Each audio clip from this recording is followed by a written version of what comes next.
Le thème donc de ce matin, voilà, mais cette fois-ci, il n'a plus commis l'erreur. Le thème de ce matin, c'est « Regarde plus loin ». Dis avec moi, regarde plus loin. Le thème de ce matin, c'est « Regarde plus loin ». Dis avec moi, regarde plus loin. Dis encore, regarde plus loin. Je voudrais que tu ouvres ta Bible avec moi dans le livre de la Genèse, le livre des commencements. Au chapitre 13. Pendant qu'on parle du livre de la Genèse, je voudrais préciser, il y a des gens qui vont vous dire, quand vous tapez, quand vous discutez entre chrétiens au quartier, il y a des gens qui vont vous dire que le chrétien ne doit pas regarder l'Ancien Testament parce que nous sommes sur le Nouveau Testament. Quelqu'un te dit ça, tu lui demandes pardon, que tu as oublié que tu avais un travail à la maison. Tu laisses la conversion comme ça, tu te lèves et tu pars. Amen. Parce que toute la Bible commence dans Genèse. Et il y a une seule parole de Dieu. Il n'y a pas deux paroles de Dieu. Il y a une seule parole de Dieu. Et tout ce qui est développé dans toute la Bible se trouve dans le livre de la Genèse. C'est pour ça que beaucoup de commentateurs appellent ce livre le livre des commencements. Alors, Genèse chapitre 13. Genèse chapitre 13. Genèse chapitre 13.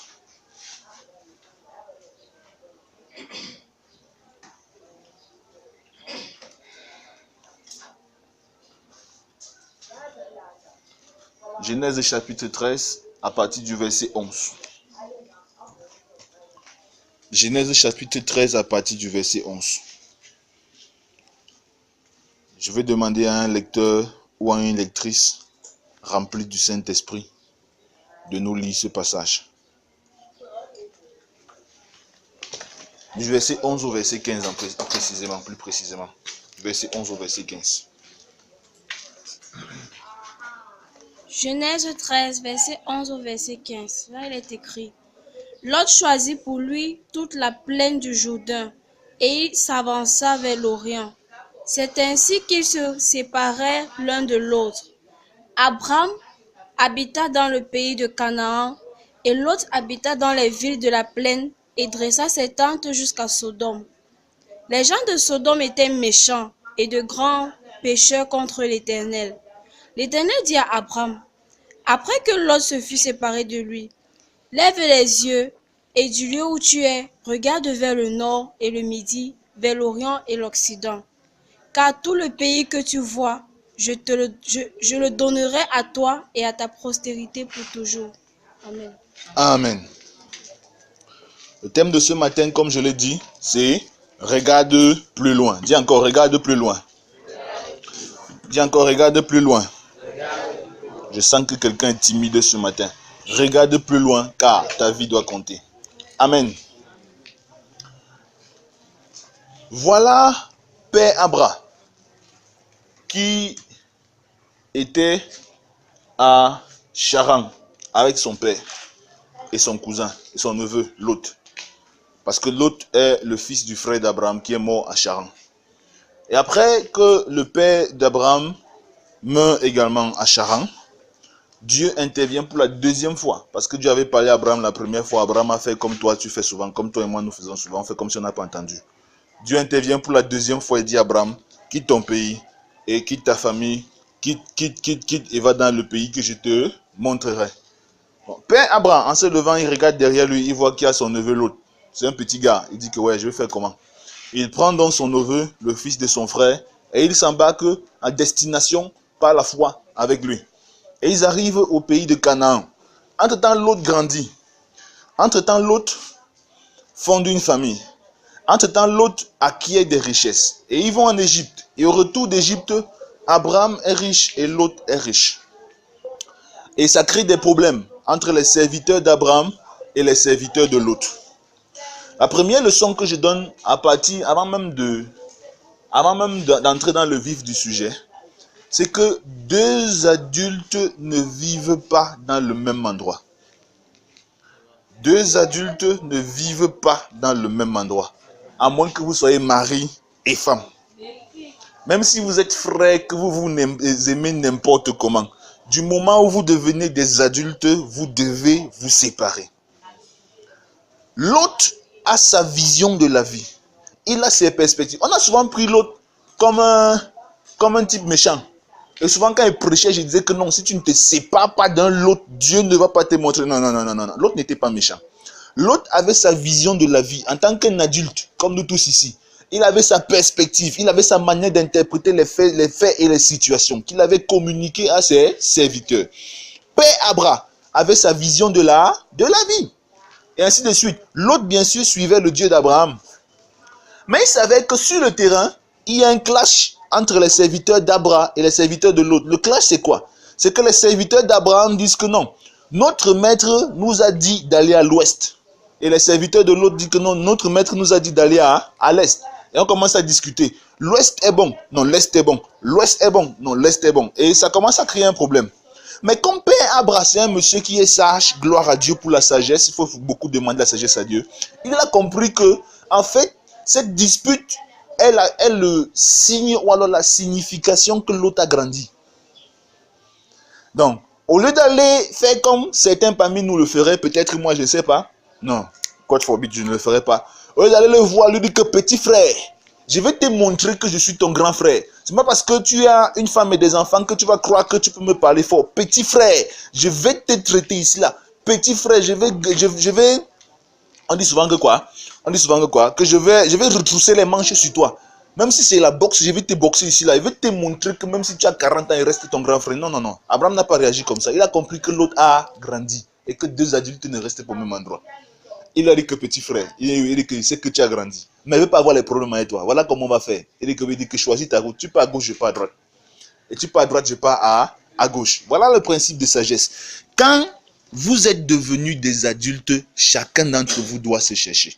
Si tu habites encore dans la maison de tes parents avec tes petits frères, ils te donnent 2 semaines pour sortir de la maison là. Amen.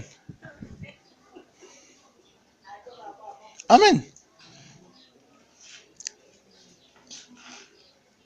Abraham a dit à l'autre, non, je parle des adultes ici, là, des gens qui ont plus de 22 ans et qui travaillent. Si tu n'as pas encore 22 ans et que tu ne travailles pas encore, tu restes dans la maison de tes parents. Alors, l'autre, Abraham dit à l'autre que choisis. L'autre dit ok, d'accord. Comme tu as dit là, c'est bon. Il regarde là où il va choisir. Il regarde la plaine de Shinéa. Non, c'est la plaine de Shinéa. Non, pas la plaine de Shinéa, la plaine de Sodome et Gomorrhe. En fait, la plaine de Sodome et Gomorrhe est une partie de la plaine de Shinéa. Donc, c'est la même chose. La plaine de Shinéa, c'est la plaine dans laquelle la ville de Babylone était bâtie. Il regarde dans la plaine de Sodome et Gomorrhe. Il regarde, la Bible dit que c'est comme un jardin de l'Éternel. Pour ceux qui ne savent pas, pour ceux qui n'ont pas étudié la topographie de la région, en fait, le jardin d'Éden était dans une contrée autour de la ville de Babylone. En fait, Babylone est construite pratiquement dans le jardin d'Éden. Et Babylone était autour de la zone qu'on appelle actuellement, autour de Bagdad, la capitale de l'Irak. Et autour, c'est un peu près là-bas que se trouvait le jardin d'Éden. Et Sodome et Gomorrhe étaient toujours là-bas. Alors, l'autre regarde. Quand il regarde, il voit c'est un pays beau, les vestiges du jardin d'Éden. Il voit c'est un pays, il voit que ces chèvres et ces moutons là-bas vont prendre le poids, comme le pasteur Albert, vont devenir vraiment costauds et il va devenir l'un des plus grands vendeurs de chèvres et de moutons sur le marché. Il voit que là-bas, il y a l'eau. Il n'a pas besoin d'aller prendre un abonnement à la SNEC. L'eau coule et c'est l'eau propre. Il voit que c'est un pays beau. Et il dit à Père Abraham, il dit que oui, l'autre, il dit que c'est là-bas que je vais partir. Abraham dit, il n'y a pas de problème. Avant donc de rentrer dans le vif du sujet et de vous poser une question, je voudrais souligner cette citation que j'ai trouvée quelque part en écoutant un célèbre sportif du XXe siècle qui s'appelle Michael Jordan. Il n'est pas encore mort. Il a dit, certaines personnes souhaitent voir les situations changer. D'autres personnes veulent que les situations changent. Et d'autres enfin produisent le changement voulu. Vous êtes dans quelle catégorie? Et c'est dans cette situation que nous nous trouvons. L'autre, qu'est-ce que l'autre fait? Il regarde, il lève les yeux. Si vous lisez bien l'histoire dans Genèse chapitre 13, vous allez voir que l'autre lève les yeux et regarde quelque chose. Plus tard, Abraham lève les yeux et regarde quelque chose. Les deux font exactement la même chose. Mais il faut en fait deux choses différentes. Qu'est-ce que l'autre regarde? L'autre lève les yeux quand Abraham lui dit cherche ta voie. Il lève les yeux pour regarder les situations ou alors les solutions qui existent déjà. Il lève les yeux pour chercher à profiter du travail des autres. Quels sont ceux qui autour de nous ont la mentalité de l'autre? On lui dit que tu fais quoi à la maison? Tes égaux sont en train de travailler dehors. Il sort. Il arrive au marché d'Akat. Il se rend compte qu'il y a 200 vendeuses de tomates au marché d'Akat. Il dit que ok, je vais être le 201e vendeur ou vendeuse de tomates au marché d'Akat. Non, écoutez, il n'y a pas de nouveaux clients. Après, tu vas venir voir le pasteur Albert dire que le commerce est Dieu. Non, le commerce n'est pas Dieu. Tu as adopté la stratégie de l'autre. Tu veux bénéficier de ce que d'autres ont déjà travaillé. Hein? Pasteur, je suis comme ça là. Mes frères n'ont rien fait pour moi, alors qu'ils sont riches. Mais attends, est-ce qu'eux, ils cherchaient l'argent pour toi? En Afrique, on nous a inculqué la mentalité selon laquelle, quand tu es le grand frère, tu dois prendre soin de ton petit frère. C'est obligé. C'est pas obligé. Quand la morale devient une obligation, c'est la dictature. Amen. Ouais, ils ne vont pas dire amen là-bas parce qu'ils sont africains. Mais ils disent c'est pas obligé. Quand la morale devient une obligation, c'est la dictature. Ce que ton frère doit faire pour toi, il doit le faire parce qu'il t'aime et non parce qu'il est obligé. Cela signifie que le jour où ses moyens ne lui permettent pas de faire, ne lui en veut pas. En fait, voilà là où je vais arriver. Amen. Le jour où ses moyens ne lui en permettent pas de faire, ne lui en veut pas. Parce qu'au fond, en fait, il n'est pas obligé. Vous avez déjà vu un jour, quelqu'un venir vous dire que Jésus est apparu et lui a promis de taper tous ses grands frères parce que ses grands frères ne l'ont pas aidé. Aidez-moi. Il a promis de punir tous ses grands frères parce que ses grands frères ne l'ont pas aidé. Tu penses que tu vas arriver devant Dieu, dire que tu es zéro parce que tes grands frères n'ont pas voulu t'aider? Tu penses que ce serait un argument valable? Mon gars, quand tu vas commencer ça, il y a une main qui va sortir du trône, te claquer comme ça avant de rentrer encore dans le trône. Tu vas confirmer que tu n'as rien compris. Nous avons tous, je vous ai dit que tous les êtres humains ont les mêmes richesses. Je vous avais cité ces 7 richesses que Dieu a données à tous les êtres humains de manière équivalente. Personne n'est plus riche qu'un autre à la base. Je vous avais dit que pour Dieu, à la base, la richesse, ce n'est pas l'argent. Je vous avais dit que les richesses que Dieu donne à l'homme, c'est l'intelligence. Tout le monde a une intelligence. Seulement les intelligences sont diversifiées. Ce n'est pas parce que quelqu'un n'a pas réussi à l'école qu'il n'est pas intelligent. Le blanc nous a fait croire que c'est celui qui a 18 de moyenne qui est intelligent. Non. Il a une intelligence soit logique pour faire la C et avoir 18 de moyenne, soit lyrique pour faire la A et avoir 18 de moyenne. Mais il y a beaucoup d'autres intelligences. Il y a les intelligences musicales qu'on n'apprend pas à l'école. Il y a les intelligences, on appelle ça quoi là? Il y a tellement d'intelligence. Il y en a au moins 8. On se comprend. Et tout le monde a au moins une dose de ces intelligences. Donc tout le monde est intelligent. Dieu a donné à tout être humain la capacité de penser. Maintenant, pendant que d'autres sont en train de penser pour développer leur vie, toi tu es en train de penser pour développer ta prochaine frappe. À l'époque, je faisais ça. Je pensais pour réfléchir la stratégie, ou alors pour réfléchir la chose que je vais dire pour qu'on me donne l'argent. Au lieu de penser comment je vais moi-même aller travailler l'argent. Amen. Dieu a donné à tous les êtres humains la capacité de penser. Ça, c'est une richesse. Amen. Tout ce que nous voyons aujourd'hui autour de nous est le résultat de la pensée de l'homme. Donc toi aussi, tu peux penser, tu peux réfléchir, tu découvres quelque chose et puis ça change ta vie. Dieu a donné à tous les êtres humains la force de travailler. La force de travailler. Dieu a donné à tous les êtres humains le travail. La Bible dit que le précieux trésor d'un homme, c'est son activité. Dieu a donné à tout le monde la capacité de travailler. Tu décides de travailler, tu vas travailler. Amen. Dis-moi amen. Amen. Ne me dis pas que tu es paralysé. Ne me dis pas que tu souffres, que tu es malade, ainsi de suite. Moi, je suis pasteur. Le pasteur travaille. Mais je connais un pasteur, je ne sais plus de quel pays il est, qui n'a ni main ni pied. Et entre temps là, il est en train de créer plus d'impact que moi. Donc tout le monde a la capacité de travailler. Ainsi de suite. Je vous ai parlé de ces 7 richesses. Et la 7e, c'est la bénédiction que Dieu a donnée à tout le monde. Mais l'autre, lui, au lieu de lever ses yeux dans la perspective de déployer ça, lui lève ses yeux dans la perspective d'aller profiter de ce que d'autres ont déjà fait. Si tu as l'église du pasteur Albert, oublie que tu vas chercher à aller en Europe. Parce que le jour où tu vas venir le voir, il va te dire que tu pars en Europe pour faire quoi? Tu vas dire que tu pars en Europe pour te débrouiller, il va te chasser son bureau. Parce qu'en fait, tu pars en Europe parce que tu as vu les bâtiments à la télévision. Tu as vu les grands bâtiments que les architectes ont conçus. Tu as vu les routes qui sont bien bitumées. Tu as vu les dernières générations de voitures. Et tu as dit que tu pars en Europe. Je vous raconte. Je vous raconte. Les 2 dernières semaines, si j'ai été scandalisé. J'ai une amie qui habite au Canada. Avant de quitter le Cameroun pour aller au Canada, elle était comme ça, elle remplissait la maison. Elle avait fait tous les régimes qui existent au Cameroun, ça ne marchait pas. Amen. Et la famille de son mari passait le temps à l'insulter, qu'elle mange l'argent de leur frère, elle est grosse. Mais ce qu'elle m'a dit m'a scandalisé. C'est qu'en une semaine, elle habite à Montréal au Canada. En une semaine, elle a perdu 8 kilos. En 7 jours. Pourquoi? La galère. Elle n'est pas malade, hein? En bonne santé. Et elle ne fait pas de régime, c'est sans régime. La galère l'a touchée en une semaine. Elle a perdu 8 kilos. Alors que tous les régimes ne marchaient pas. Donc imagine ce qu'elle va perdre en un mois. D'ici peu, elle risque d'aller faire le concours de Miss Beauté.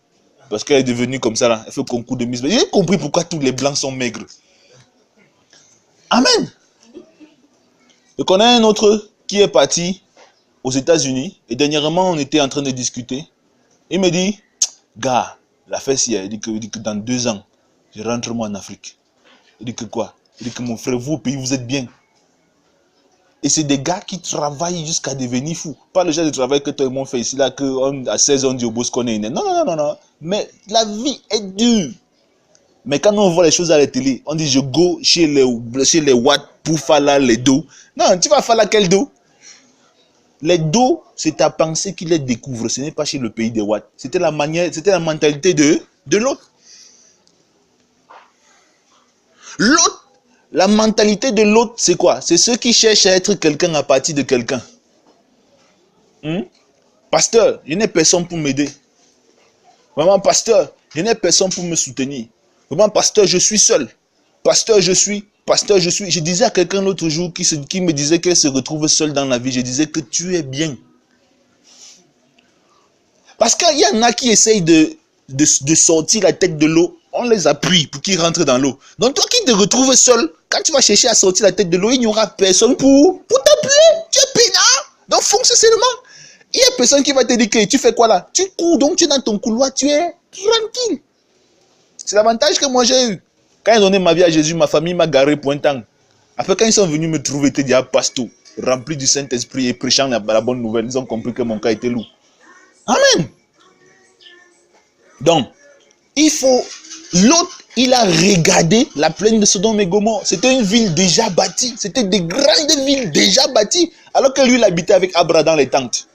Là, les gars, écoutez. Au lieu d'habiter dans les tentes où il fait chaud comme le toit, là, Beta, il va là où il y a la clim. Il y a certaines personnes qui vont entrer dans l'église, ils voient les cailloux, disent que vraiment... Il y a certaines personnes qui ne nous ont pas suivis parce qu'on faisait l'église à la maison.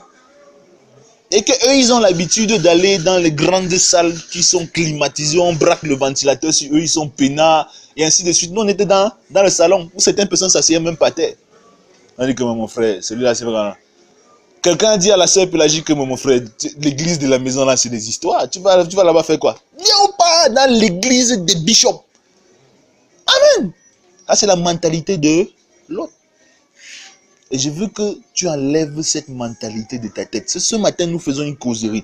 La mentalité de l'autre, c'est la mentalité qui cherche à profiter des solutions qui existent déjà. C'est une mentalité qui étouffe son potentiel. Quand tu as cette mentalité, tu étouffes ton potentiel.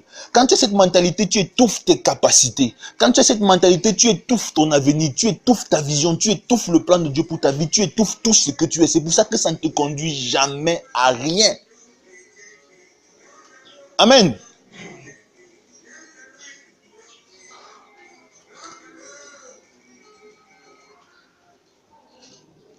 Quand tu as ce genre de mentalité, tu deviens un parasite.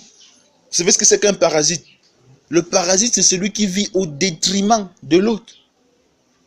Tu deviens comme un parasite. Ça veut dire que le jour où l'autre connaît une vache maigre, tu connais la vache maigre. Les gouvernements africains ont cette mentalité.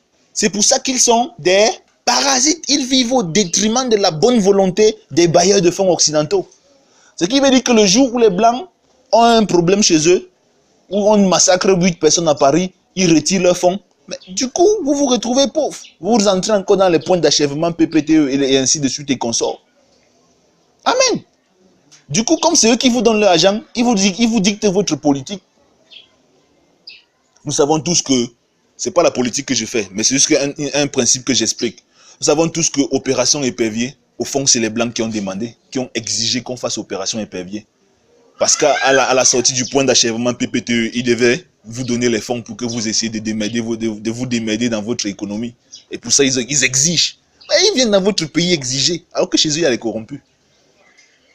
Où est un peu le principe? Pourquoi? Parce que nous voulons vivre comme des parasites. La mentalité de l'autre, c'est la mentalité qui passe le temps à... C'est la mentalité qui passe le temps à exalter ce que je n'ai pas. Ou alors ce qu'on m'a pris. Hein? Pasteur, tu me vois comme ça. Il y a 10 ans, j'avais telle chose. Les braqueurs ont pris. Il y a 5 ans, j'étais comme ça. Mon frère a fait ceci. Il y a 8 ans, j'étais comme ça. Ma mère a fait ceci. Il y a 10 ans, j'étais comme ça là.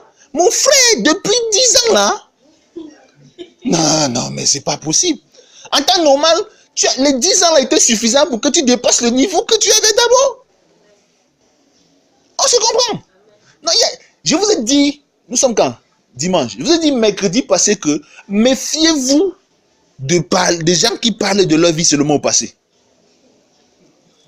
Parce que quelqu'un qui ne fait que parler de sa vie au passé, c'est quelqu'un qui est en train d'échouer. Ne faites pas des gens comme ça vos amis. Ils vont vous conduire dans l'échec. Les mauvaises compagnies corrompent les bonnes mœurs. Je vous ai dit, méfiez-vous de 2 catégories de personnes. Des gens que quand ils parlent de leur vie, ne parlent qu'au passé. Et des gens qui passent le temps à dire ce qu'ils ont fait de bien dans le passé. C'est-à-dire que les gens qui passent le temps à dire, en 1990, j'avais fait ceci. En 1998, j'avais fait ceci. En 1992, j'avais fait ceci. Quand ils faisaient poser-leur la question, et aujourd'hui, tu fais quoi? Et les gens qui passent le temps à vous dire, non, sans tel, c'est que je ne serais pas ici. Sans telle situation, c'est que je ne serais pas ici. Sans tel, fuyez des gens pareils. Vous-même, devenez des gens qui parlent à venir. Que d'ici 2 ans, l'église ici sera finie.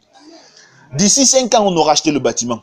D'ici 3 ans, on aura acheté. D'ici là, après-demain. D'ici la fin de la semaine prochaine, tout ça sera couvert. Que de dire que le mois passé, j'avais donné 10 000 pour qu'on a... Non. Parce que ça, c'est la mentalité de l'échec. C'est la mentalité que l'autre avait, la mentalité de l'échec. Et peu importe combien brillant c'est au début, c'est la fin qui compte. C'est le piège avec ce genre de mentalité-ci. Ça peut paraître brillant au début, ça peut être intéressant au début, mais c'est la fin qui compte. L'autre a vu la plaine de Sodome et Gomorrhe. Il est arrivé, il a été bien accueilli. On l'a bien accueilli. Non, tu sois le bienvenu parmi nous. On te connaît. Tu es le neveu d'Abraham qui habite là-bas. Oui. Non. Installe-toi. Vends-nous tes brebis, vends-nous tes troupeaux. On va t'enrichir, il n'y a pas de problème.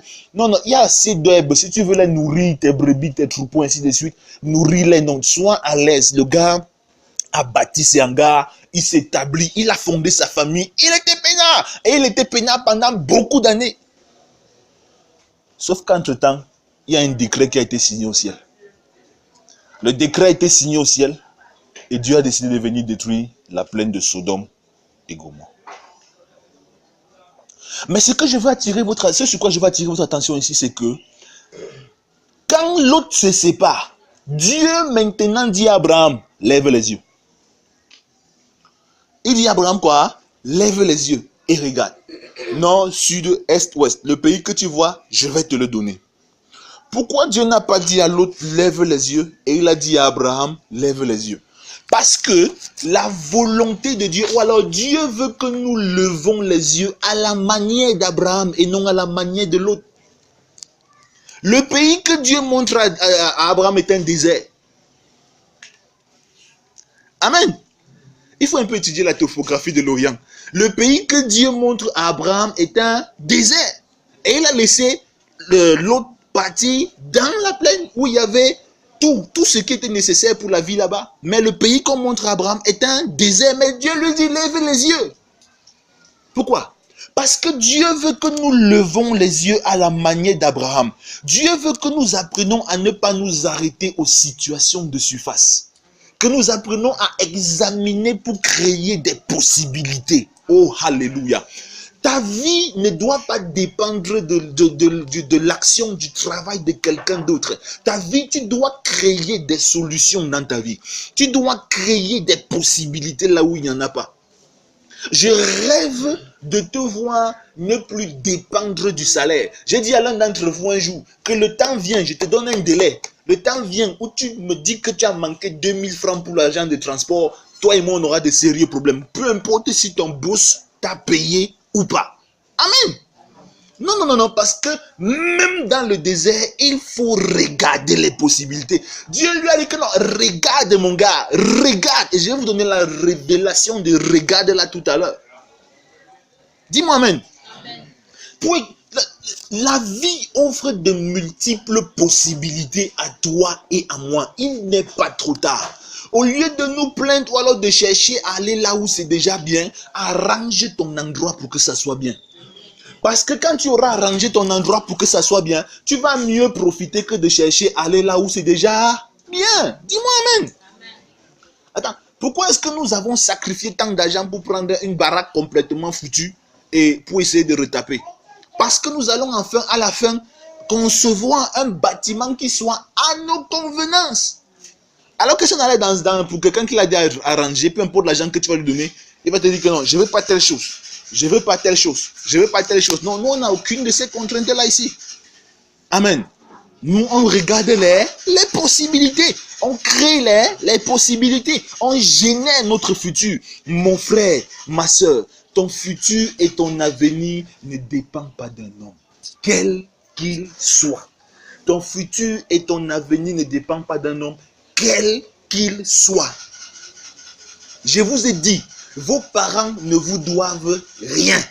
Votre famille, vos frères et sœurs ne vous doivent rien. Vous n'avez personne à accuser si vous êtes un échec dans votre vie. La seule personne que vous allez accuser, c'est vous-même. Quand Dieu est apparu à Agar, j'ai cru que Dieu allait dire à Agar que ton maître te fait même quoi comme ça là. Après 15 années de service, de bons et loyaux services, après 20 années de bons et loyaux services, on se lève un matin, on te balance à la porte comme un vulgaire chiffon. Est-ce que c'est ce que Dieu a dit à Agar? Dieu a dit à Agar que calme-toi. Il a ouvert ses yeux, il a vu le puits, il est resté au désert. Dieu aime que nous générions des possibilités. Dieu aime que nous créions l'avenir. Il n'y a aucun obstacle devant toi en fait. Quelle que soit la vision, le plan que Dieu a placé devant tes yeux, il reste réalisable. Dieu disait à Abraham que ne regarde pas la plaine sucrée, bonbons chocolatés, aromatisés où l'autre est parti. Génère ce que tu veux. Ne sois pas pressé parce qu'il allait entrer dans le climatiseur. Toi, tu restes dans la tente où il fait chaud. Non, ne te dis pas que lui, il est parti dans ce qui est bien. Non. Génère ton propre climatiseur. La Bible nous dira plus tard que Abraham a fini par s'installer dans les chênes de Mamré. Et si vous savez ce que c'est qu'un chêne est un arbre qui apporte la fraîcheur. Donc Abraham s'est retrouvé aussi dans un climatiseur. Amen. Un climatiseur qui a tellement d'avantages. Parce qu'il avait une alliance avec Aner, Eshcol et Mamré qui étaient des frères. Une alliance qui faisait que les gars le protégeaient et les gars le vénéraient. Alors que l'autre est parti, ils l'ont contaminé avec la mentalité de Sodome et Gomorrhe. Ce n'est pas parce que quelqu'un est parti avant toi qu'il a nécessairement fait le bon choix. Amen. C'est pourquoi tu dois générer le futur que tu désires. Je vous le dirai toujours. Tu dois générer le futur que tu désires. Cette église n'est pas l'église. On ne vient pas seulement ici parler en langue et prophétiser et rentrer à la maison. Non. Je veux, Dieu nous a envoyé inculquer la mentalité des rois prêtres. La mentalité du sacerdoce royal. Dieu nous a envoyé. Oh, j'aime Jésus. Jésus dit à ses gars, que levons-nous dans Jean chapitre 11, quand Lazare meurt, Jésus dit que retournons à Béthanie. Thomas lui dit que, mais, donc si tu comprends ce que tu es en train de dire là, ça ne fait pas 2 semaines que les gars étaient sur le point de te lapider, tu retournes là-bas. Jésus dit que, mais votre problème c'est quoi? Mon père est au boulot.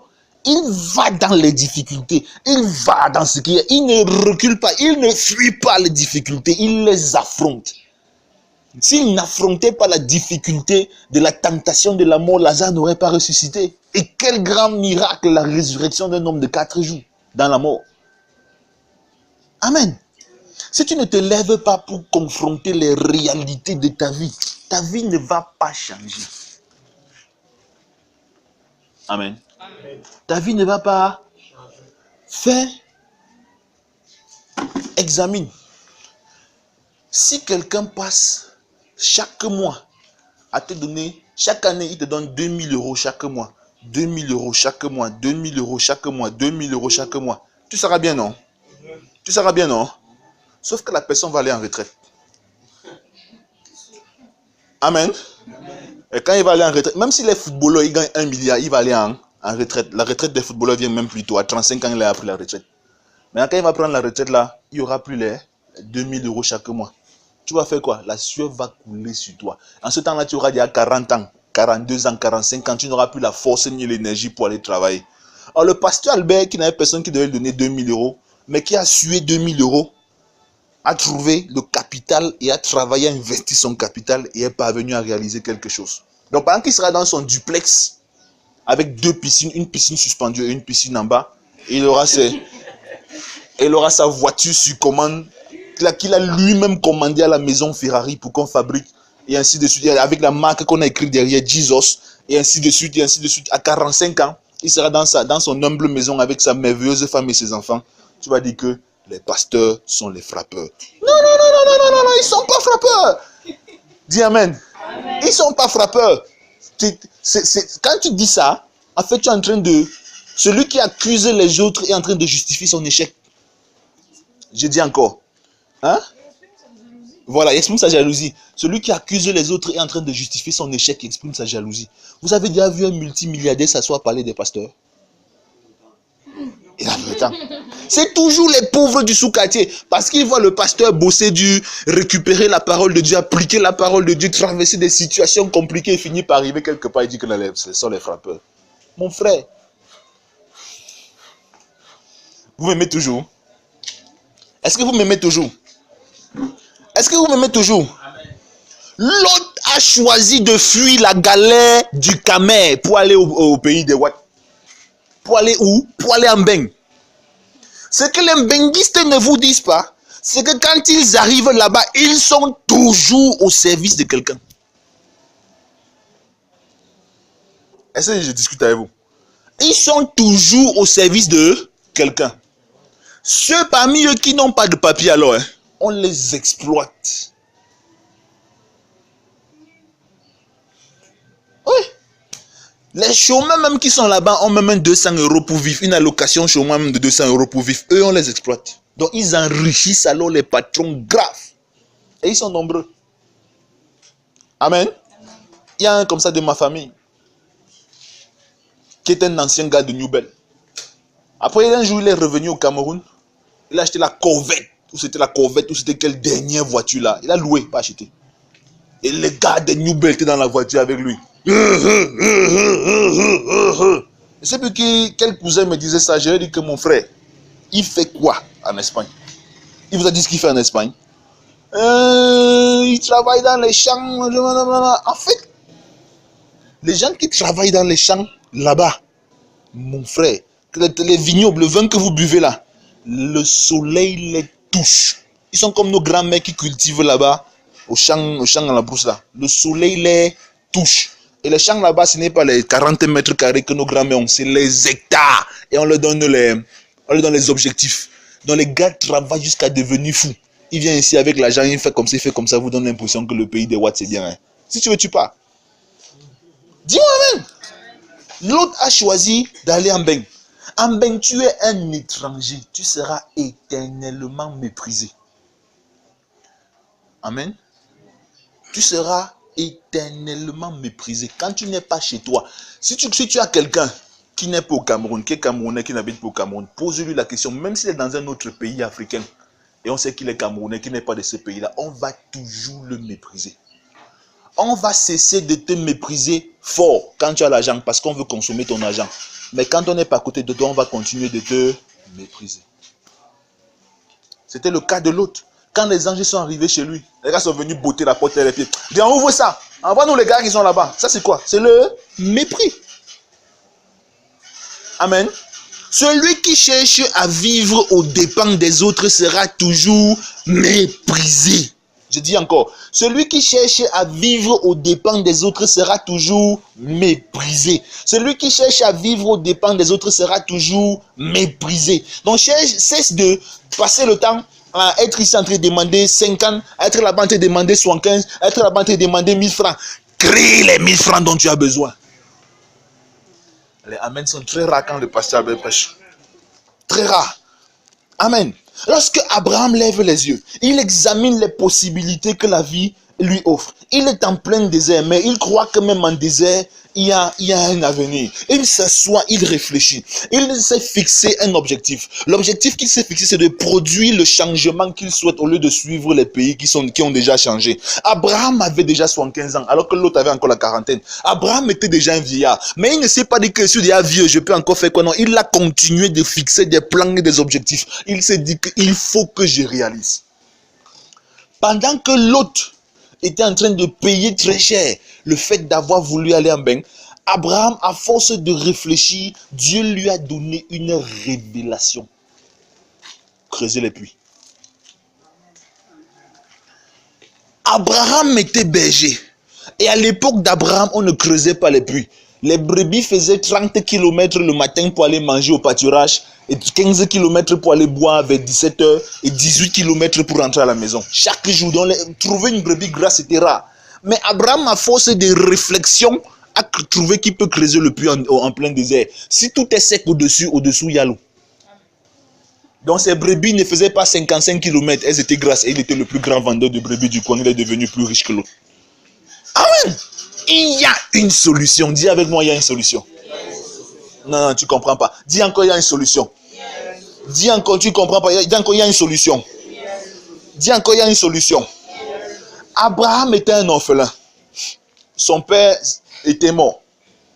On ne parle même pas de sa mère. C'est sûr que sa mère était morte même depuis. Il était âgé. Il avait 75 ans. Il était sans famille. Il était à plus de 400 km du prochain membre de sa famille en dehors de l'autre dont il s'est séparé. Il n'était rien. Il n'avait rien. Parce que Dieu lui a dit, le jour où Dieu l'appelait, que je te rendrai riche. Ça veut dire qu'il n'avait rien. Dieu ne peut pas dire qu'il va te rendre riche quand tu es déjà riche. Il n'avait rien. Il était pauvre. Il était orphelin. Il était âgé. Il était sans famille. Il était pauvre. Et il n'avait personne pour le soutenir. Dis-moi, ta situation est un peu pire que pour Abraham. Aide-moi, ta situation est un peu pire que pour Abraham. Il n'y a personne dans l'église ici. Bon, si vous voulez changer de thème de prédication, je prêche de Dieu va vous faire un hoye, Dieu va vous faire le hoye, hoye. Si vous voulez qu'on prêche ça, on va prêcher ça. Comment?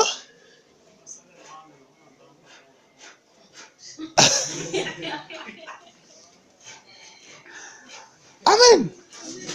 Abraham, et puis encore, sa femme était même stérile. Donc même l'enfant pour se consoler, il n'avait même pas. Sa situation était grave. Non seulement il n'avait pas, mais il avait quelques serviteurs et il avait l'obligation de donner à manger aux serviteurs. Donc il devait donner à manger aux enfants des autres alors que lui-même n'avait pas d'enfants. Personne de nous ici là n'a une situation plus pire que celle d'Abraham. Mais vous savez quoi? La Bible dit que, la Bible nous enseigne qu'Abraham est devenu l'homme le plus riche de toute l'histoire et de tout l'univers. Demandez-moi comment. Demandez-moi comment. Il était tellement riche qu'il a acheté le paradis. Amen. La Bible appelle le paradis quoi? Il était tellement riche qu'il a acheté le paradis. Son argent dépassait la limite de la terre, il a acheté le paradis à Dieu avec. Donc, il est possible que tu réalises ta destinée. Il est possible qu'au milieu de cette situation-là, que tu puisses créer une solution. En fait, je dis toujours que derrière chaque défi, derrière chaque situation se cache une solution. Le problème que nous faisons, ce que nous avons comme problème, alors notre mentalité, voilà, notre manière de nous comporter est déterminée par un certain nombre de points. Premièrement, nous nous comportons comme nous nous comportons comme ça aujourd'hui parce que nous croyons que nos problèmes actuels sont plus importants que notre vie. Nous mettons nos problèmes actuels au-dessus de notre vie. Tu me comprends, Aline? Nous mettons nos problèmes actuels au-dessus de notre... Tu as un problème de 100 000. C'est un problème important et urgent. Mais tu es prêt à compromettre ta destinée pour avoir 100 000.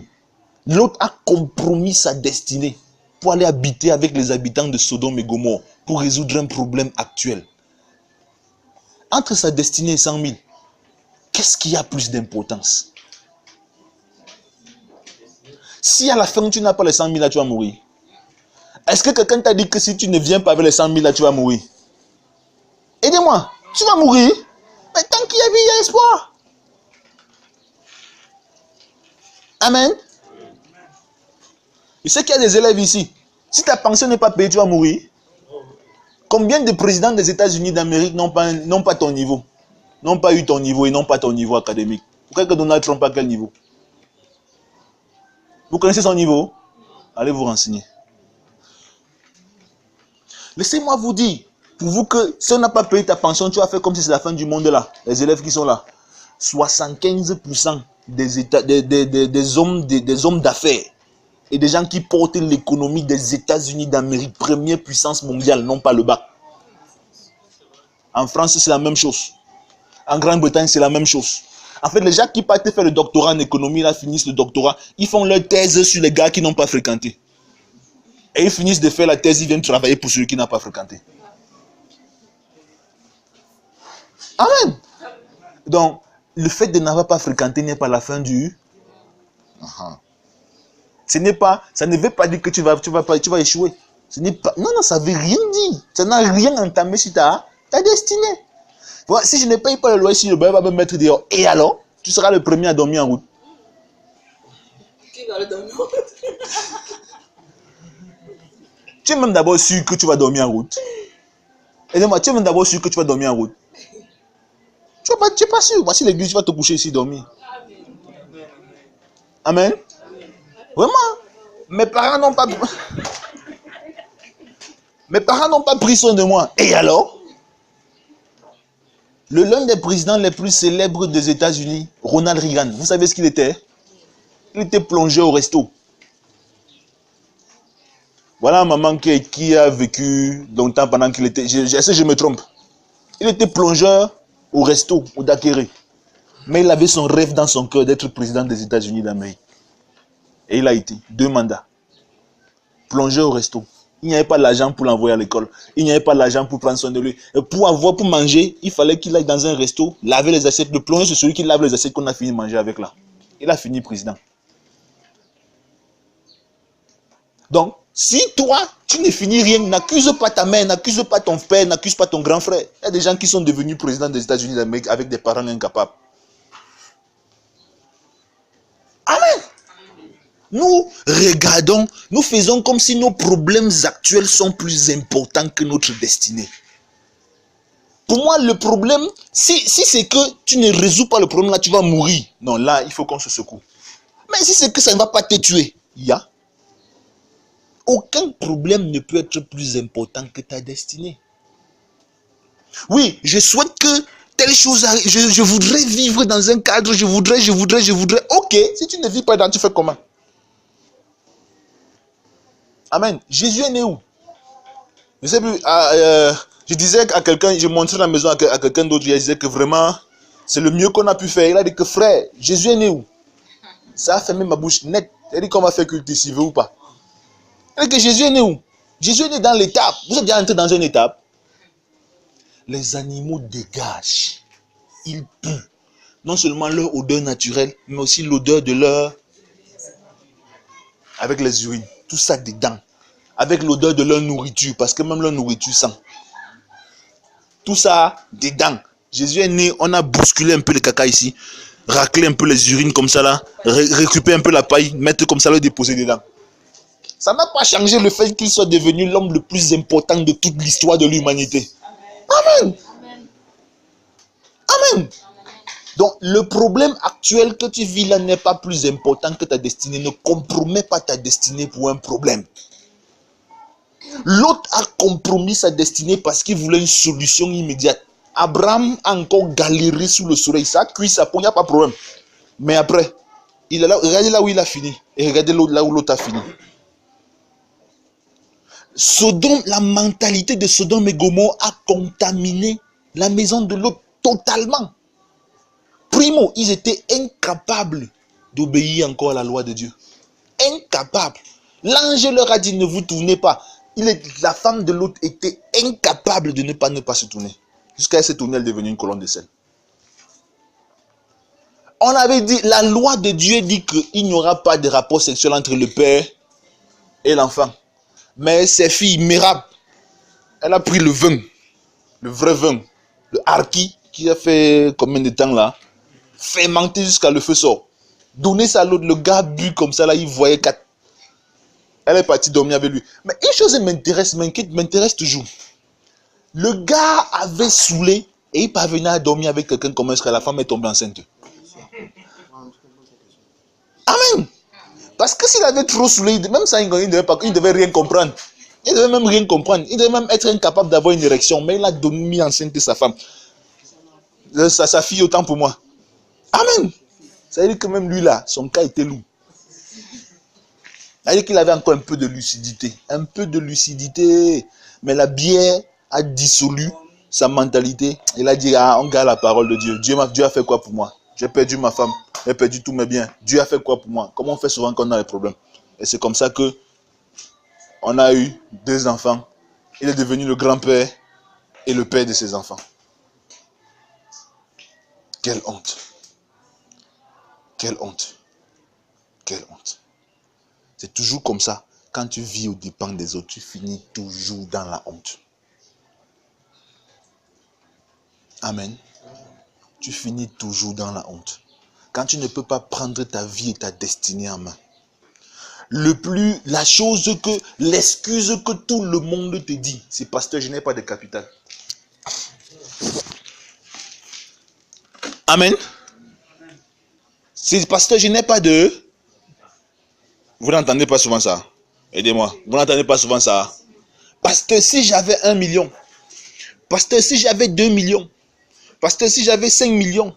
Pasteur, si j'avais 300 000. Et la réponse que je donne toujours, c'est que quand tu dis ça, ça veut dire que même si on met 1 million entre tes mains, tu ne vas rien faire avec. Quand tu dis que si j'avais 1 million, c'est que je devais m'en sortir. Ça veut dire que si tu as même 1 million entre tes mains, c'est que tu ne vas pas t'en sortir.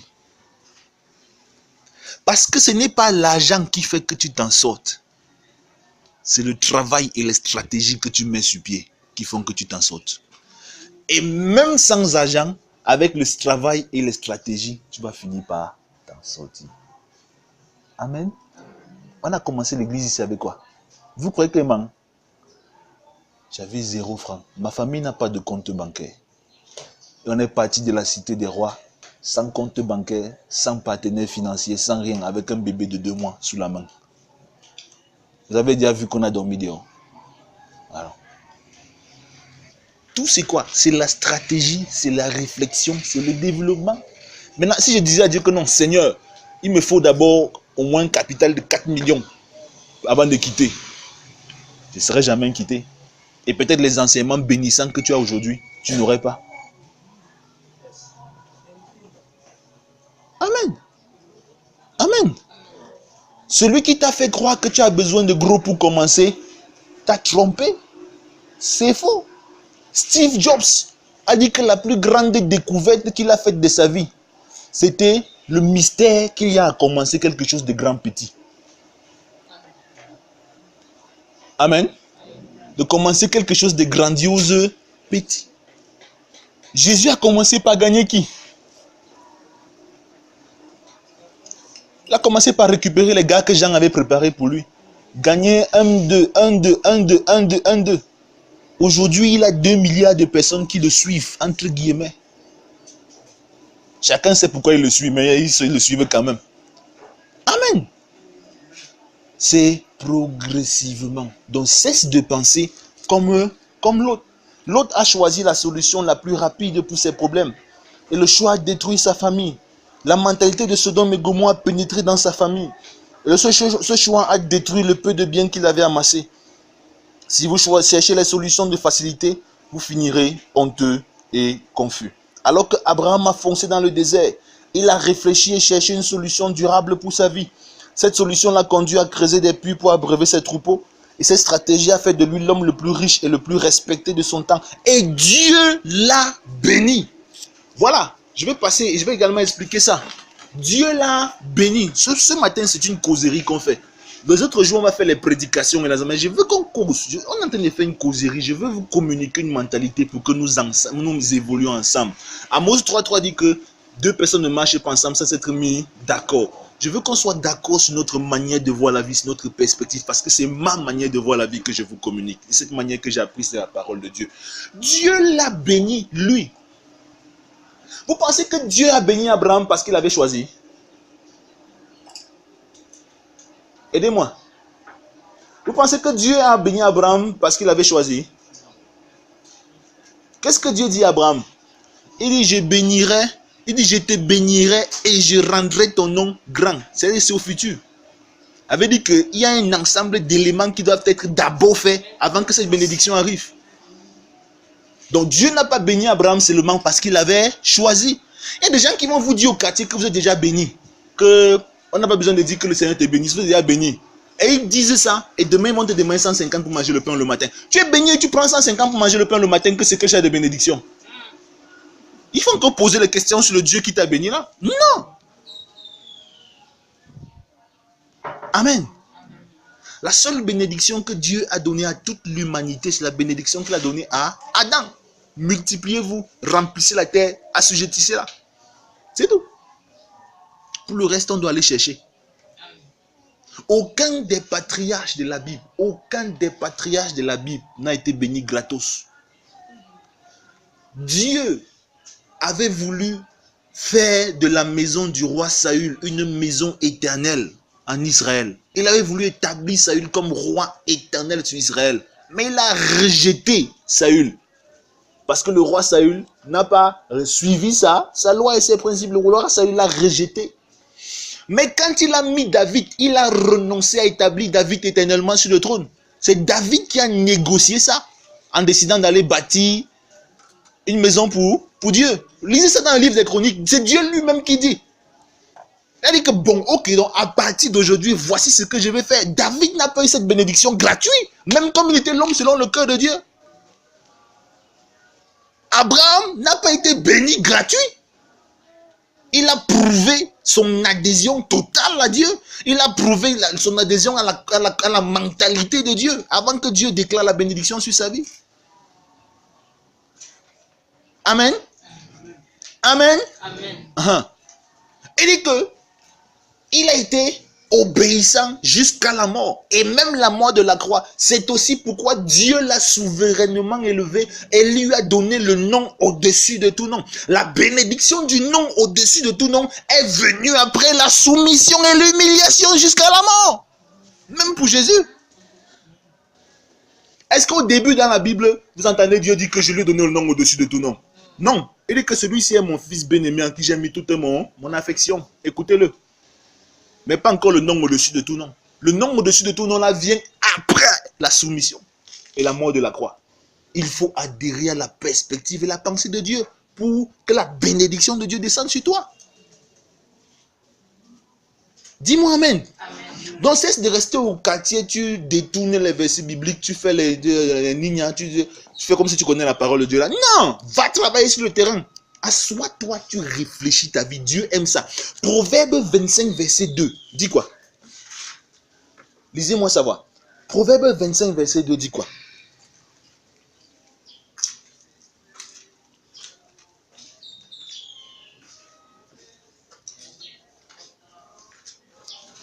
Proverbe 25, verset 2 dit quoi? Proverbe 25, verset 2. La gloire de Dieu, c'est de cacher les choses. La gloire des rois, c'est de sonder les choses. Amen. Donc quand Dieu veut te faire du bien, il cache les secrets. Amen. Dieu est compliqué. C'est notre Père est compliqué. Quand Dieu veut te faire du bien, il fait quoi? Il cache les secrets. Et nous, qui sommes un sacerdoce royal, qui sommes des rois et des prêtres pour Dieu, nous sondons les choses pour découvrir les secrets. Et lorsque nous avons découvert les secrets, lorsque nous les appliquons maintenant, Dieu nous bénit. Je vous ai toujours dit, et je le dirai toujours, ce n'est pas Dieu qui définit les stratégies pour l'accomplissement de votre destinée. C'est lui qui vous dit votre destinée. Mais c'est vous qui définissez les stratégies. Amen. C'est pour ça qu'il a dit à Abraham, lève les yeux mon gars. Ne te dis pas qu'il a choisi le bon endroit, lève les yeux. Définis les stratégies. Adam s'est assis, il a réfléchi jusqu'à devenir fou. La Bible dit que Isaac était un gars qui se retirait dans les champs pour méditer. Donc, Isaac avait un exercice quotidien, 2 heures par jour, où il partait au champ. Au champ, il n'y a que les lézards et les fourmis, donc personne ne va lui parler. Il s'assoit au champ. On dit que, Père Isaac, tu fais quoi? Il dit que je suis en train de réfléchir. Il réfléchit. C'est en réfléchissant que la stratégie de l'irrigation lui est arrivée. En plein désert, il pouvait creuser les puits, récupérer l'eau des puits et arroser. En pleine sécheresse. Et le gars est devenu riche puisqu'il était le seul producteur dans le coin. Amen. Il était le seul producteur dans le coin, donc il devait vendre à tout le monde. Il est devenu riche. Tellement riche que les gars l'ont chassé. Les gars, ta richesse nous étonne. Amen. Pourquoi? Parce que c'était un gars qui s'asseyait, qui réfléchissait. Je vous ai toujours dit, au lieu de passer le temps à accuser, de passer le temps à prévoir, que non, je souhaite devenir grand, ou de passer le temps à rêver de ce que vous voulez être. Non, on ne rêve pas de ce qu'on veut être. On travaille à être ce qu'on veut être. Définissez et implémentez les plans et les projets de votre vie. Vous êtes jeune, vous avez 20 ans, 30 ans. À 40 ans, vous n'aurez plus la force de travailler comme vous avez maintenant. Donc, travaillez. Amen. Amen. Mon frère Michel, qui t'a dit que tu ne peux pas créer un logiciel qu'on peut mettre sur les téléphones pour améliorer les téléphones? Amen. Qui a dit? Pourquoi te contenter d'être un simple réparateur? Si Peugeot était mécanicien, si Ford était mécanicien, pour moi dans ma tête, tout réparateur est capable de créer. Amen. Et ils ont créé des voitures, non? Donc toi en tant que réparateur, tu es capable de créer quelque chose qu'on ajoute sur les téléphones et ça change notre vie. Ça change ta vie et puis ça change aussi les dîmes.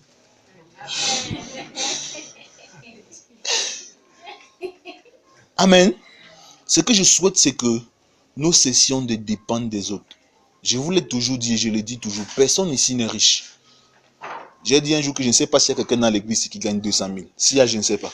Mais personne ici n'est riche. Ah non, je veux dire, personne ici n'est financièrement nanti. Mais je souhaite, parce que c'est ce que Dieu m'a dit, qu'à partir de nous-mêmes, à partir des potentiels que Dieu nous a donnés, que nous devenions tous des milliardaires. Amen. Tous. Et si tu veux, tu n'adhères pas. Moi, quand je serai milliardaire, ne sois pas jaloux.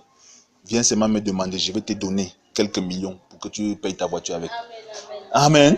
Mais il serait préférable pour toi que toi-même tu aies tes propres milliards. Amen, amen, amen. Amen. C'est notre mentalité. Nous devons créer. Nous ne devons pas nous laisser arrêter. Ou alors laisser le cours de l'accomplissement de notre destinée être stoppé parce qu'on n'a pas de ressources, parce qu'on n'a pas de potentiel. C'est un grand mensonge. Quelqu'un dit à Henry Ford un jour, qui est le fondateur de la marque Ford que vous connaissez, l'une des marques les plus réputées au monde. Quelqu'un lui a demandé un jour que vous avez dû il dit que vous avez dû beaucoup souffrir au début parce que vous n'avez rien pour commencer. Il a dit que qui vous a dit ça? Qui vous a dit que nous n'avions rien pour commencer? On avait tout ce qu'il fallait pour commencer. Or, il a commencé à fabriquer la voiture Ford, le Model T, la Model T dans le garage, dans son garage. Mais il dit qu'il avait tout pour commencer. J'ai réfléchi, j'ai dit à Dieu, mais Seigneur, je veux l'onction pour ressusciter les morts et pour faire quoi là. Le Seigneur m'a dit, mon gars, tu as tout ce qu'il faut pour commencer le tabernacle d'alliance. Amen. Nous avons tout ce qu'il faut pour prospérer. Ce sont de faire comme si on avait ce qu'on n'a pas là, ou bien ce qu'on croit qu'on n'a pas là, c'est le temps là qu'on prospérait. C'est faux. Nous avons tout ce qu'il faut. Travaillons ce que nous avons. Nous allons voir comment cela va produire du fruit. Amen. Où sont les leaders? Quand on a fait la réunion, ou alors quand j'ai annoncé ici qu'il nous fallait 700 000 francs pour louer une salle, beaucoup parmi vous se sont dit que mais le pasteur là, c'est un gars, il rêve souvent, il reste souvent, il manque ce qu'il va dire, il vient bavarder. Certains m'ont donné un témoignage, après m'ont dit qu'ils croient qu'on va prendre 700 000 euros. Mais on est à plus de 800 000 francs de dépenses ici. La question est, on n'a plus. Vous savez comment l'argent est venu? Vous savez comment l'argent est venu? C'est qu'on a décidé d'avoir cette maison. Et on est sorti pour avoir la maison. Vous savez, voilà ma dernière découverte que j'ai faite et je vais conclure par ça.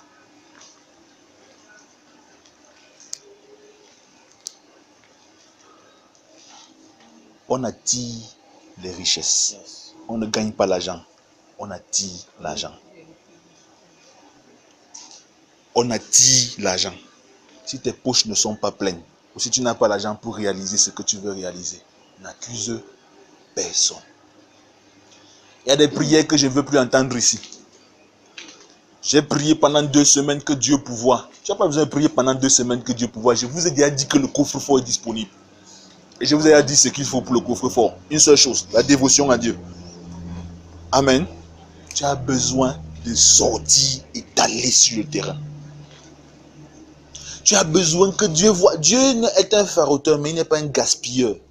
Tu ne vas pas dire à Dieu, Seigneur, je veux 200 000 pour faire ceci, il te donne seulement. Tant qu'il n'est pas sûr et certain que tu es vraiment déterminé pour faire ça. Quand Dieu a vu qu'on était vraiment déterminé pour réaliser ce qu'on avait prévu, qu'on devait réaliser, il a ouvert les écluses des cieux. Que ce soit par nous-mêmes, que ce soit par des personnes de l'extérieur. Il a ouvert les écluses des cieux. C'est comme ça que ça marche. Amen. C'est comme ça que ça marche. Donc, Christian, rien ne doit t'empêcher de créer l'impact le plus considérable. Hein? Je rêve de voir 4 millions de personnes rassemblées pour que tu leur rendes ministère. Ne me dis pas, c'est parce que je suis au Cameroun. C'est parce que tous les arguments que tu vas utiliser contre ça sont irrécevables. Tu as compris? C'est ta responsabilité d'y arriver. Et c'est la responsabilité de chacun d'entre nous de bâtir cette destinée. Notre destinée n'est pas le fruit des éléments de l'extérieur. Il y a ce qu'on appelle, ce qu'on a souvent développé, qu'on appelle les aides destinées. On a souvent prêché ça. Beaucoup de pasteurs m'ont conseillé ça, qu'il y a les aides destinées, gars. Et il faut prier que Dieu te donne your destiny helper. L'évangile qui vient du Nigeria, ça, le goût quand on parle de ça. Il dit que your destiny helper. Il dit que mais destiny helper, c'est quoi? Il dit que destiny helper, c'est un multimillionnaire, un multimilliardaire comme ça là, qui va te soutenir, bâtir l'église. On n'a pas la multimillionnaire ou pas, on va bâtir l'église. On s'en fout de destiny helper. La Bible a dit dans Jérémie, maudit soit l'homme qui met sa confiance en Dieu. Si Dieu... En l'homme, autant pour moi. Maudit soit l'homme qui met sa confiance en l'homme. Si Dieu a décidé de bénir un gars, un multimillionnaire, il envoie ici pour qu'il apporte sa semence. C'est ce gars qui est béni. Est-ce que c'est moi? Oui. Amen. Amen. On ne cherche pas les gens, les secours à côté, les secours à côté. Les secours. Tu dois être le secours de quelqu'un. Tu es le sel de la terre et la lumière du monde. Pourquoi toi, tu cherches le secours alors que tu es le secours? Les gars ont dit à Jésus, je reprends ça, j'ai encore dit ça, ils ont dit à Jésus que renvoie-les dans les villages environnants pour qu'ils trouvent le secours là-bas. Jésus a dit que non, mais écoutez, pourquoi vous cherchez le secours dans les villages environnants alors que vous êtes le secours? Oui, mais on n'a que 5 pains et 2 poissons. Tu dis que le maître, si parfois trop d'onction, tu l'onction. Donc on a 5 pains et 2 poissons, tu veux qu'on prenne le secours où? Non. Donne-moi les 5 pains et 2 poissons, je vais te montrer comment on fait. A pris les 5 pains et 2 poissons, a multiplié. Les gars ont mangé jusqu'à il y avait 12 paniers. Les gars sont rentrés avec. Amen. Pourquoi chercher ailleurs ce que nous avons ici? Pourquoi chercher parmi les morts celui qui est vivant? Pourquoi chercher parmi les pauvres le secours alors que toi tu es riche? Pourquoi Pourquoi continuer à vouloir dépendre des hommes alors que je vous ai dit de ma bouche, j'en suis certain, aussi certain que je m'appelle QAT, que l'une des promesses les plus absolues que Dieu nous a données concernant cette église, c'est la promesse de la prospérité. Toutes les églises n'ont pas cette promesse. La promesse de la prospérité financière. Pourquoi continuer à chercher le secours ailleurs? Créons cette prospérité, générons-la. J'ai dit un jour à l'un d'entre vous que vous n'avez pas le discernement pour comprendre les choses. Quand Dieu parle de prospérité, ce n'est pas seulement l'argent, c'est prospérité dans toutes les dimensions et dans tous les compartiments de votre vie. Spirituellement, physiquement, maritalement, émotionnellement, dans tous les niveaux et financièrement aussi. Et je lui ai dit que, et voici ce qui doit être un indicateur de votre prospérité. La spiritualité de votre pasteur. Quand il vient vous développer les rémas, le Seigneur lui en donne en abondance. C'est un indicateur que vous êtes dans une église qui doit être dans l'abondance. Parce que vous ne pouvez pas être dans l'abondance spirituelle et dans la pauvreté matérielle. L'abondance spirituelle va finir par produire l'abondance matérielle. Et vous avez eu l'occasion de témoigner à maintes reprises. Et vous en témoignez chaque jour.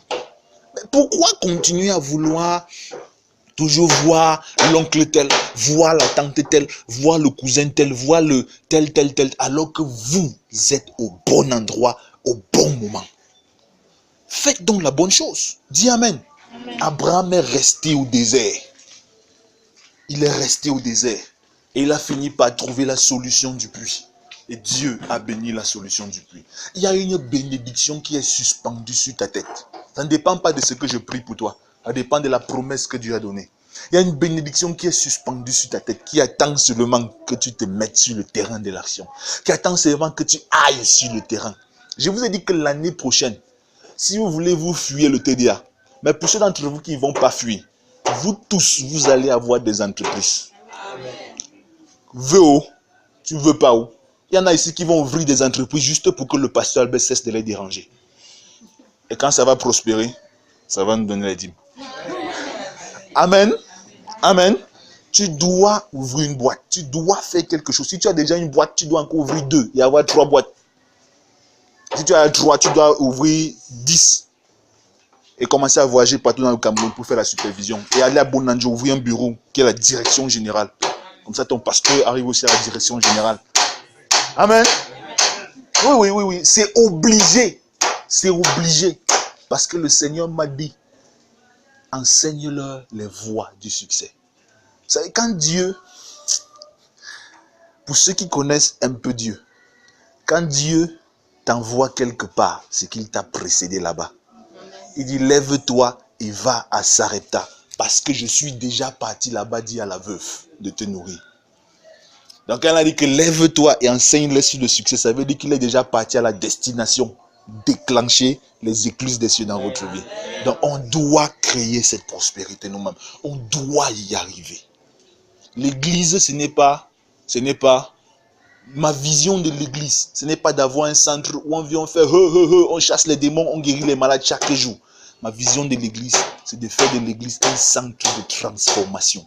C'est pour ça que je vous ai parlé de la conversion des mentalités. La conversion de la mentalité des chrétiens, la conversion de la mentalité des non-chrétiens. On doit transformer les gens. Chacun d'entre nous va prendre sa vie en main. Nous devons susciter une génération qui cesse de considérer que la solution c'est parti en Europe. Nous devons susciter une génération qui cesse de considérer que la solution c'est parti en Chine. Nous devons susciter une génération qui fait du Cameroun une destination privilégiée des Européens et des Chinois. Nous devons susciter une génération. Pourquoi vous partez chez eux fréquenter? Faites vos universités ici.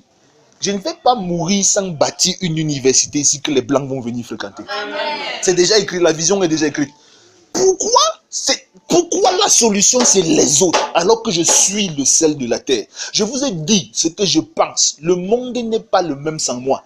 La terre, le Cameroun sera différent en moi. Je meurs aujourd'hui, il y a quelque chose que le Cameroun perd. Même si j'habite dans un fin fond de Dogbon, même si je manque de quoi, il n'y a pas de problème. Le Cameroun n'est tout simplement pas le même sans moi. Ta vie ne sera pas tout simplement la même sans moi. Ce pays a besoin de moi. Ce pays a besoin de toi. Et Dieu nous a suscités dans cette génération. Pas pour que nous allons nous cacher comme le roi Saül derrière les sacs, mais pour que nous nous levions et que nous montrions à ceux qui sont en train de chercher le chemin, pour que nous leur disions, voici le chemin. La Bible dit dans le livre d'Ésaïe que dans les temps de la fin, les hommes viendront de toutes les nations et attraperont un membre de la tribu de Sion par le pan de sa robe et lui diront, laisse-nous aller avec toi, car nous savons que l'Éternel est avec toi. Et dans son discours du jour de la Pentecôte, l'apôtre Pierre dit que c'est le commencement des temps de la fin. Donc nous sommes dans la génération, nous sommes dans la période, pas la période du parler en langue et du prophétiser, mais nous sommes dans la période où les gens vont partir des nations, les gens vont quitter de loin, les gens vont quitter des villages, les gens vont quitter des contrées pour venir te dire, s'il te plaît, apprends-moi ton secret, pour venir te dire, si j'ai vu que Dieu est avec toi, le parcours que tu as fait là, il n'y a que Dieu qui pouvait faire ça, s'il te plaît, montre-moi comment tu as fait. Et c'est comme ça que la justice va se rétablir dans cette nation. La justice va relever cette nation. Le Cameroun a besoin de ses fils et de ses filles et il a besoin de toi. Ton voisin a besoin de toi. Tu dois te lever et briller parce que l'heure de la lumière est arrivée.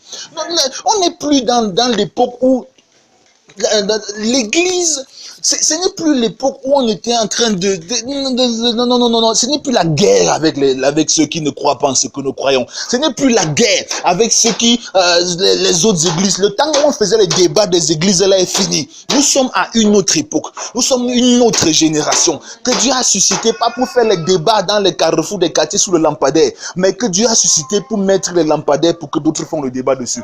Parce que la force est à nous. Parce que la gloire est à nous. Parce que la présence est à nous. Dieu a bien voulu partager sa gloire avec nous et nous susciter comme une génération de rois et de prêtres pour son nom, afin que partout où nous passions, lorsque nous laissions les traces, ces traces soient comme un parfum d'une odeur agréable de l'Éternel pour cette génération.